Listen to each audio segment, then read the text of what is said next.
ॐ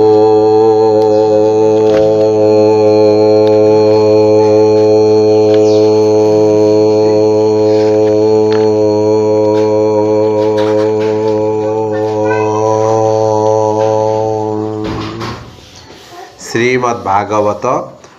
ॐ नमो भगवते वासुदेवाय।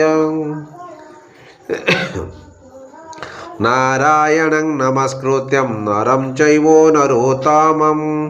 देवीं सरस्वतीं व्यासं ततो जयमुदीरयेत्। मूकं करोति वाचालं पङ्गुं लङ्घयते गिरिं यत्कृपातमहं वन्दे परमानन्दमाधवम्। निगमकल्पतरुगलितं फलं सुखमुखाद्मृतद्रवसंयुतं पिबत भागवतं रसमालय मुहुरहो रसिका भुवि भावुका। दशम स्कंद सप्तदश अध्याय काळीय दलन। श्री शुक उवाच शुण राजन कृष्ण कथा जेणे छाड़ीब मनोव्यथा। रजनी होएला प्रभात बने चलिले गोपीनाथ। गोपे गोवच्छा संगे घेनी सुस्वरे कले वेणुध्वनि। गोपाळे बनु पुष्प तोळे कालिंदी हरदे जाई मेळे। तीरे कदम्ब तरुवन देखि बालके तो समान। वृक्षरे उठी धातिकारे गाई नाचंती तीरे तीरे। गोविंद वृक्ष तले रही बोलंती हृदयकु अनाए। निर्मल शीतल गभीर विषे दूषित पूर्ण नेर। कहती प्रभु आदि मोल विष मिश्रित एबे जल। ए जले कालिय नथिब जले पीबे सर्वजीव। एते से विचारिण गले कदम्ब वृक्षरे उठिले। अत्यंत उच्च डाले थाए खेळंती जलकु अनाए। परीक्षित उवाच राजन शुणन तोषे मुनि की कहंती हरसे। अगाध जले हृषिकेश सर्पकु देले गृहवास। अनेक जुग जले थिला कृष्ण रे अपराध कला। हरिर महिमा अशेष कंसर निमंते प्रकाश। माया मनुष्य अवतार गोपते छन्ति नंद घर। अमृतर समय बाणी तार चरित कर्णे शुणी। दया सागर बनमाली कि दोष कला ताको काली। साधव प्राणींकर मते के छाड़ी पारिब ता चित्ते। कहन्ति व्यासंक नंदन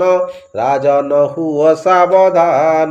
भारा निवारणे मुरारी मनुष्य देहे अवतारी। दुष्ट निवारी संथ पाळी दया सागर बनमाली। कालिय विषे जल नाश जंतु जे न करंती ग्रास। गरल जल बतासरी पक्षी न उड़ंती भୟରେ। दास वत्सल हृषिकेश गाढ़े पिंधिले पीतवास। आनंदे बाष्पोट मारी कदम्ब डाल करे धरी। जले पड़िले कृष्ण डेई स्वर्गे देखंती देवे रही। जल जे उच्छोलिला बेगे धेनु चाहिले चारिदिगे। कृष्णर बल अप्रमित जाहार महिमा अनंत।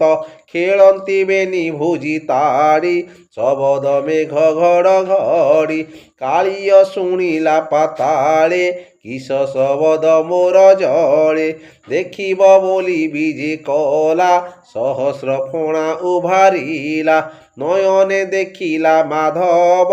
କୋପେ କମ୍ପଇ ଚକ୍ଷୁସ୍ରବ ନୀଳ ଯେ ମୁତ ଦେହ କାନ୍ତେ ମଣି କଙ୍କର ଝଟକନ୍ତେ ଶ୍ରୀବତ୍ସ ଚିହ୍ନ ପିତବାସ ରଙ୍ଗ ଅଧରେ ମନ୍ଦହାସ ନିଶ୍ଚିନ୍ତେ ଖେଳନ୍ତି ମୁରାରି ସର୍ପ ଧାଇଁଲା କୋପ କରି କୋମଳ ଚରଣେ ଧନଶୀଲା ଦେହ ନିର୍ବନ୍ଧେ ବନ୍ଦୀ କଲା ଗୋପାଳେ ବୃକ୍ଷେ ଖେଳୁଥିଲେ ଜଳେ କୃଷ୍ଣଙ୍କୁ ଅନାଇଲେ କାଳି ଯେ କରିଛି ବନ୍ଧନ ଗରଳ ବହଇ ବଦନ ନାଗରେ ବନ୍ଧନ ଶରୀର ଦେଖି କମ୍ପନ୍ତି ଥରହର ମନ ବଚନ ହରି ଦେହେ ଢଳି ପଡ଼ିଲେ ଶୋକ ମୋହେ କାନ୍ଦନ୍ତି କୃଷ୍ଣକୁ ଅନାଇ ବିକଳ କେ ପାରିବ କହି ହୃଦେ ତାଡ଼ନ୍ତି ବେନି ପାଣି ମୂର୍ଚ୍ଛିତେ ପଡ଼ିଲେ ଧରଣୀ ଗୋରୁଏ କୃଷ୍ଣକୁ ଅନାଇ କାନ୍ଦନ୍ତି ଚାରି ଦିଗ ଚାହିଁ କୃଷ୍ଣର ଦେହେ ଚକ୍ଷୁ ଦେଇ ଚିତ୍ର ପ୍ରତିମା ପ୍ରାୟ ହୋଇ ବଶ୍ଚା ଯେ କାନ୍ଦନ୍ତି ବିକଳେ ଉଭାରି କଦମ୍ବର ମୂଳେ ଗୋକୁଳେ ଦିଶିଲା ଅରିଷ୍ଟି ରୁଧିର ସଙ୍ଗେ ଜଳ ବୃଷ୍ଟି ଭୂମି କମ୍ପଇ ଥରହର ଦିବସେ ଘୋର ଅନ୍ଧକାର ଗଗନେ ଶୁଭେ ଘୋର ନାଦ ତ୍ରିବିଧରିଷ୍ଟର ପ୍ରମାଦ ଗୋପାଳେ ଦେଖି ଖରତରେ ମିଳିଲେ ନନ୍ଦର ମନ୍ଦିରେ କହନ୍ତି ନାହିଁ ତ କୁମର ଇଷ୍ଟ ପଡ଼ିଲା ଗୋପପୁର ଶୁଣି ଯଶୋଦା ଥରହର ରାମର ଧରିଛନ୍ତି କର ନନ୍ଦ ବୋଲନ୍ତି ପୁତ୍ର କାହିଁ ବନେ ଯେ ଘେନି ଗଲେ ଗାଈ ଅନନ୍ତ ଅଛି ମୋର ଘରେ ବିଷ୍ଣୁ ଯେ ଗଲେ ବନ ଘୋରେ କି ବୁଦ୍ଧି କରି ବଇ ମୋହି କେମନ୍ତେ ପୁତ୍ର ମୁଖ ଚାହିଁ ଯଶୋଦା ଶୁଣି ମୋହମାନ ଧରଣୀ ପଡ଼ି ଅଚେତନ ଶୁଣି କାନ୍ଦନ୍ତି ଗୋପନାରୀ ଚହଳେ ଦଶ ଦିଗ ପୁରୀ ସକଳେ ରାମ ଘେନି ସଙ୍ଗେ ମିଳିଲେ ବୃନ୍ଦାବନ ଲାଗେ କୃଷ୍ଣ ଚରଣ ଚିହ୍ନ ଚାହିଁ ଚାଲନ୍ତି ଅଙ୍ଗୁଳି ଦେଖାଇ କାଳିନ୍ଦୀ ନିକଟେ ମିଳିଲେ ଗୋପ ଗୋବଶ୍ଚାକୁ ଚାହିଁଲେ ହରେ ଦେଖନ୍ତି ଜଳ ରାଶି ଲହରୀ ଗଗନ ତରାଶି ଜଳେ ଦେଖିଲେ ଦାମୋଦର ନାଗରେ ବନ୍ଧନ ଶରୀର ବିଷ ଅନଳେ ଅଚେତନ ଗରଳ ବହଇ ବହନ ଦେଖି କାନ୍ଦନ୍ତି ଉଚ୍ଚ ସ୍ୱରେ ଗୋରୁ ଗୋପାଳ ତୀରେ ତୀରେ ବିକଳେ ହ୍ୱାଇଣ ମୂର୍ଚ୍ଛିତ ନିର୍ଜୀବ ହୋଇ ଭୂମିଗତ ଗୋପୀଙ୍କ ଚକ୍ଷୁ କୃଷ୍ଣ ଦେହେ କାନ୍ଦନ୍ତି ଅତି ମାୟା ମୋହେ ପ୍ରଳୟ ମଣିଲେ ଜଗତ କୃଷ୍ଣର ଦେହେ ସର୍ପାଘାତ ଯଶୋଦା ଦେଖି ମୋହଗତ ରୂପୀ ହୋଇଲେ ଭୂମିଗତ ସୁତକୁ ଚାହିଁ ଅଚେତନ ନନ୍ଦର ଦେହେ ନାହିଁ ଜ୍ଞାନ ବାଳକ କାଳୁ ଯେତେ ଗୁଣ କାନ୍ଦି କହନ୍ତି ପୁଣ ପୁଣ ଜଳେ ପଶନ୍ତେ କୃଷ୍ଣ ମାତ ଗୋପୀ ଧରନ୍ତି ପାଦ ହସ୍ତ ନିକଟ ଦେଖି ହଳଧର ଆହୁରି କାଳନ୍ଦୀର ତୀର ରାମ କହନ୍ତି ରହ ରହ ଦେଖିବା ଶ୍ରୀକୃଷ୍ଣଙ୍କ ଦେହ ଗରଳେ ବିକଳ ମୁରାରି କାଳି ଯେ ଅଛି ଦେହ ଧରି ଗୋବିନ୍ଦ ଶରୀର ବଢ଼ିଲା କାଳି ଯେ ଛନ୍ଦି ନ ପାରିଲା କୃଷ୍ଣର ଦେହ ଭାରା ଲାଗି ସର୍ପର ଗଣ୍ଠି ଛନ୍ଦ ଭାଙ୍ଗି ତକ୍ଷଣେ କୃଷ୍ଣକୁ ଛାଡ଼ିଲା ସମ୍ଭାଳି ନ ପାରି ବୁଡ଼ିଲା ଉଠିଲା ଖଣ୍ଡେ ଦୂରେ ଯାଇ ଗର୍ଜଇ କୃଷ୍ଣକୁ ଅନାଇ ସହସ୍ର ଫଣା ଉଭାରିଲା ଗରଳ ଅଗ୍ନି ଉଦ୍ଗାରିଲା ଜିହ୍ୱା ବୁଲାଇ ଅନ୍ତରାଳେ ନାଗ କୋଟିଏ ଛନ୍ତି ମେଳେ ନାଦ କରନ୍ତି ଫୁଫୁକାର ଗରଳ ବୃଷ୍ଟି ନିରନ୍ତର କୋପେ କୃଷ୍ଣକୁ ଗୋଡ଼ାଇଲା ଶବଦେ ବ୍ରହ୍ମାଣ୍ଡ କମ୍ପିଲା ମାୟା ମନୁଷ୍ୟ ଅବତାର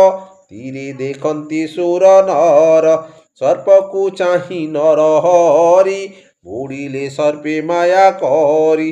କାଳି ଯେ ଖୋଜିଲା ଅନେକ ଗଭୀର ଦୀର୍ଘ ଜଳ ପାଖ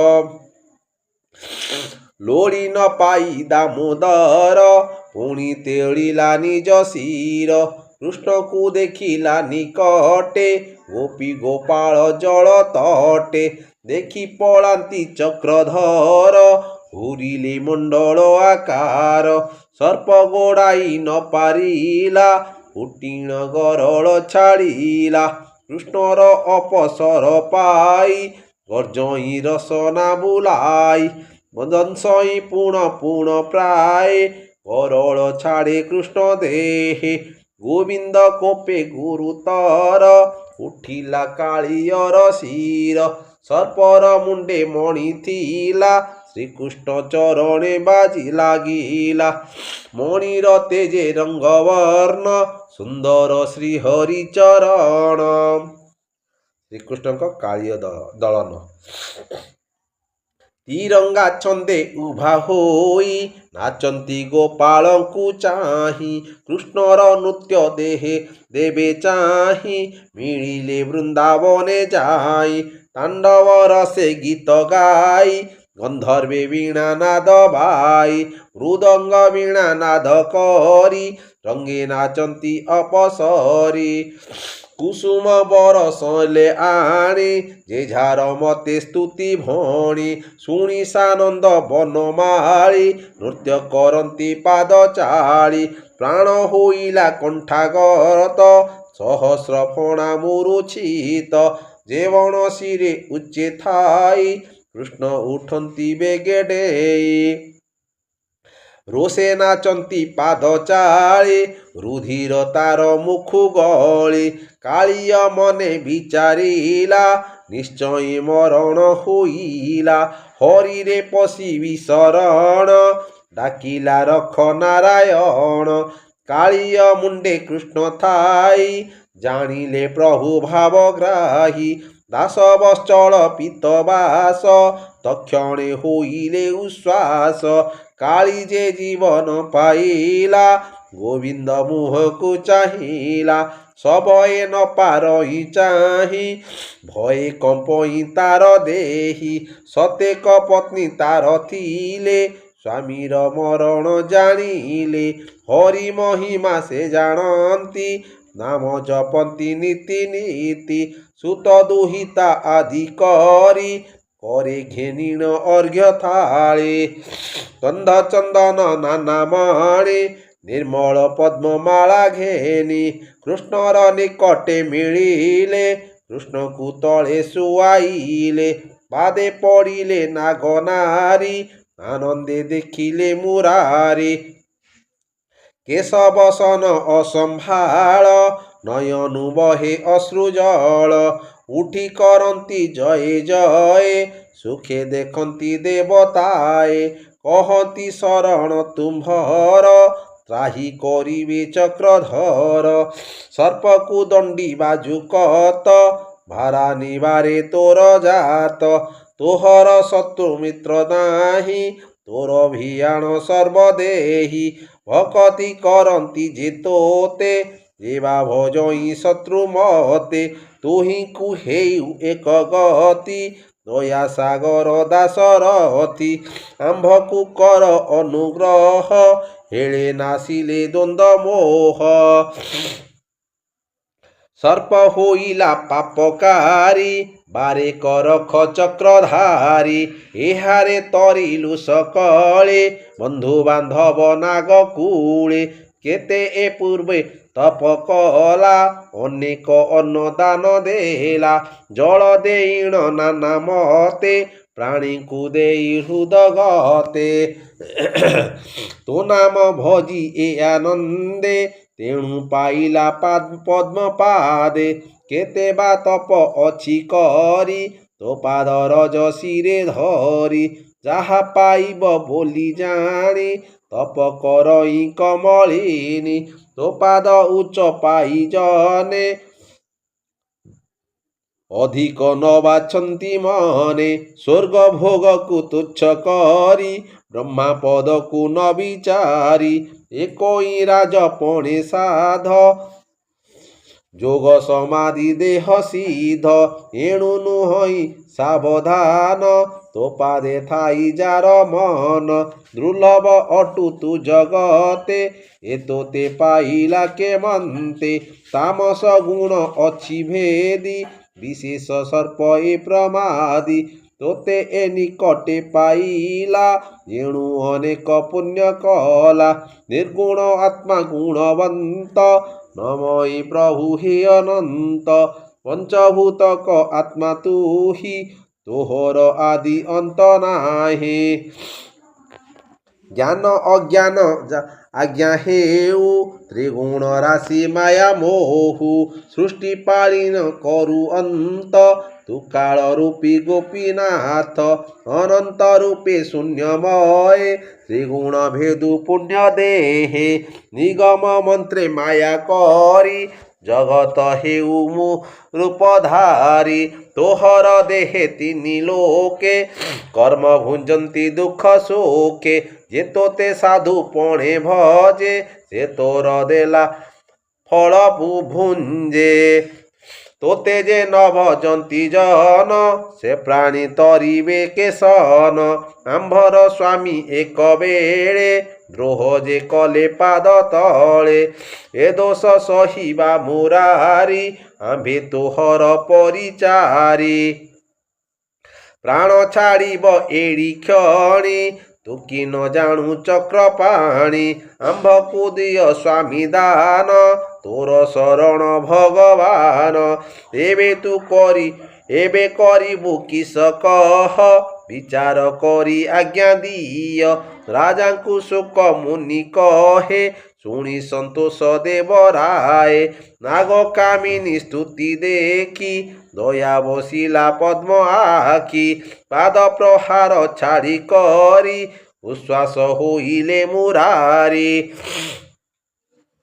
କାଳି ଯେ ଜୀବନ ପାଇଲା କୃଷ୍ଣଙ୍କ ମୁଖକୁ ଚାହିଁଲା ସବହେ ଶୋକ ଗଦ ଗଦେ ପୁଣି ପଡ଼ଇ ପଦ୍ମ ପାଦେ ବୋଲଇ ଶୁଣ ନାରାୟଣ ଜଗତ ତୋହର ଭିଆଣ ତୁ ମୋତେ କଲୁ ସର୍ପେ ଜାତ ସ୍ୱଭାବ ଛାଡ଼ିବି କେମନ୍ତ ତାମସ ଗୁଣେ ଜାତ କରି ଗରବେ କଲୁ ଅଧିକାରୀ ତେଣୁ ମୁଁ କ୍ରୋଧ ବଶ ହୋଇ ସ୍ୱଭାବ ଛାଡ଼ି ନ ପାରଇ ତୋହର ମାୟା ଜାଣୁ ତୁହି ମୋତେ ରଖିଲା ଭାବଗ୍ରାହୀ ନାଥ ମୁଁ କଲି ଅପରାଧ ତାମସ ଗୁଣେ ହୃଦବଦ୍ଧ ତେଣୁ ନିଷ୍ଠୁର ମୋ ସ୍ୱଭାବ ବିଚାରି ଦଣ୍ଡ ପଦ୍ମନାଭ ଯେ ତୁମ୍ବ ଇଚ୍ଛା ମୋତେ କର ତୋର ଶରଣ ଚକ୍ରଧର ସର୍ପ ବିକଳ କର୍ଣ୍ଣେ ଶୁଣେ ଦୟା ବହିଲେ ଚକ୍ର ପାଣି ଶ୍ରୀ ଭଗବାନ ବାଚ କହନ୍ତି କାଳିଆକୁ ଚାହିଁ କାଳିନ୍ଦୀ ହୃଦେ ନଥା ତୁହି ବନ୍ଧୁ ବାନ୍ଧବ ଘେନି ସଙ୍ଗେ ସମୁଦ୍ରେ ପଶ ଯାଇବେଗେ ଜଳଧି ଦୀପ ମଧ୍ୟ ଗତେ ଗରୁଡ଼ ଭୟ ନାହିଁ ତୋତେ ମୋହର ପାଦ ତୋର ଶିରେ ଲାଗିଲା ସହସ୍ର ଫେଣାରେ ଗରୁଡ଼ ଦେଖି ନିସ୍ତରିବ ତୋହର ଚରଣେ ପଡ଼ିବ ନିର୍ଭୟ ହୋଇ ବେଗେ ଯାଅ ମୋହରି ଭକ୍ତି ହୃଦେବ ଏ ଜଳ ଅମୃତ ମୁଖରେ ଗରଳ ଦୂରେ ପରିହରି ଏ ବନେ ଯେତେ ବନଚାରୀ ଆନନ୍ଦେ ଜଳ ପାନ କରି ସୁଖେ ବଞ୍ଚିବେ ସର୍ବଜୀବେ ଜୀବନେ ନିଶ୍ଚିନ୍ତେ ରହିବେ ଶୁଣ କାଳିୟ ମୋ ଉତ୍ତର କହଇ ତୋତେ ଦେଇବର ତୋହର ମୋର ଏ ଚରିତ ଯେସୁ ମରିବେ ଅବିରତ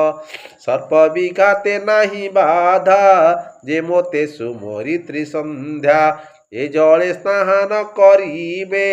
ପିତୃତର୍ପଣ ପିଣ୍ଡ ଦେବେ ଆହାର ତେଜି ଉପବାସେ ଜାଗର ଦେଇ ନଦୀ ପାଶେ ମୋ ନାମେ ରଜନୀ ବଞ୍ଚିବେ ସକଳ ପାପୁ ସେ ତରିବେ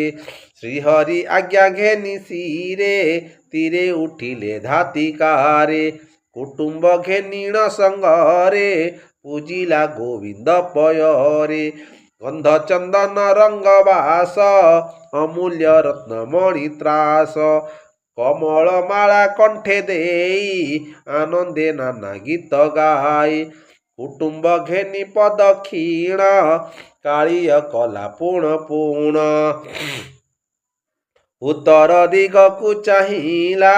ଗୋବିନ୍ଦ ଆଦେଶେ ଚଳିଲା ସମୁଦ୍ରେ ରହିଲା ସେ ପୁଣ କୁଟୁମ୍ବ ଘେନି ସଙ୍ଗେ ତେଣ ସେଦିନୁ ଗୋପନର ନାରୀ ଆନନ୍ଦେ ଜଳପାନ କରି ସେ ହରି ଚରଣ କମଳେ ମୋ ମନ ରହୁ ରସ ଭୋଳେ ସୁଜନ ଜନ ଏଣେ ରସ କହଇ ଜଗନ୍ନାଥ ଦାସ ସୁଜନ ଜନ ଏଣେ ରସ କହଇ ଜଗନ୍ନାଥ ଦାସ। इति श्रीमद्भागवते महापुराणे परमहंस्यां संहितायां वयांशिक्यां दशमस्कन्धे कालीयमोक्षेण नाम सप्तदश अध्याय।